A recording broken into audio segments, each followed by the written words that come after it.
were workers back in the 1850s, in particular 1856. So in 1850s, which was, to test your knowledge again, 1850s, wonderful. So because the gold rush, it was a huge gold rush. I will explain a bit more about this later, but it was so big, crazy times. A lot of people came to Melbourne to start digging for gold. And because there was a huge influx of people, there was suddenly a really high demand for buildings such as, accommodation and hospitals and pubs and schools. All these buildings had to be built and really quickly to accommodate the people that were rushing towards Melbourne. So the workers who were building these buildings, they were sent into overdrive, sent to work ridiculous hours of the day. Yeah, crazy hours to just build these buildings. And eventually they were like, nah, this is not right, enough is enough. We go on strike. So all the workers, they put down their tools in 1856, they put down their tools and they said, nah, we're not working. And eventually they realized, okay, these buildings still need to be built, but we're gonna do it on our own conditions. So they came together and they formed a group and they created what we now know as the 8-hour model. They created this 8-hour model. If you look at the very, very top, I'm not sure if you can see it through the trees, but we'll walk past it later. At the very top there's a box, and inside the box it's 888, and that is the 8-hour model. It stands for 8 hours of work, 8 hours of play, and 8 hours of rest. So they put this forwards and they started working under the 8-hour model, and that is actually how we have the 8-hour working day today. And that is how a lot of other countries have it too, because a lot of people were from around the world. When they went back to their own countries, they saw that, this is unfair, the work is unfair. Back in Australia, we had this thing called the 8-hour model. Can we implement it here? And that is how a lot of other countries got their 8-hour working day too, which is fantastic.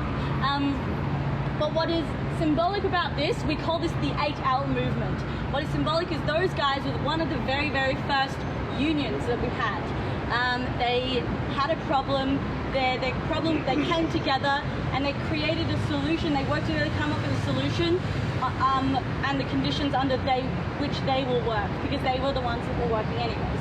And the reason that is so significant is because on the other side we have Trades Hall, which is a union conference building.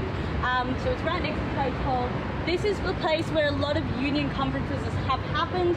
It's so symbolic because a lot of change has been made for the working class when things were getting, when they were getting a little bit oppressed, when they were working under poor conditions. They would come together and unionize and change a little bit of the laws of how they would work. So this is so important for us.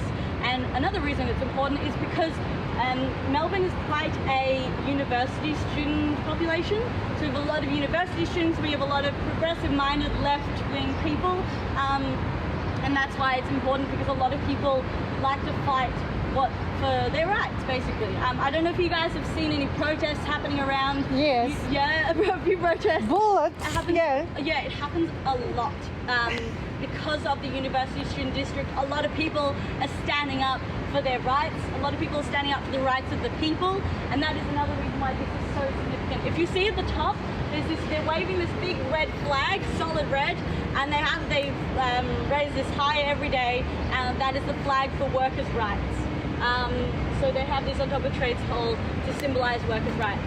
On the other side, which we will walk past, as we walk past, take a look. There's a blue flag with a white cross and stars at the end. Keep that in mind for later. I'll tell you at the very, very end why this is important. But blue flag with white cross and stars. But yeah, Trades Hall is fantastic. It is actually currently Victorian Heritage listed, and it is applying to be on the UNESCO World Heritage Site. Just to show how important it is, because a lot of change has been made there.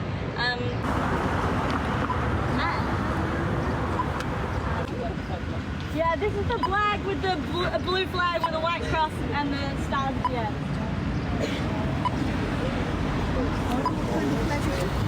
I will mention this at the very end, but just keep it in your mind.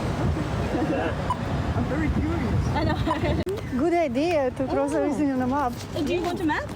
Yeah. Sometimes there's the possum in the tree. And He's sleeping per day. Yeah, they sleep during the day.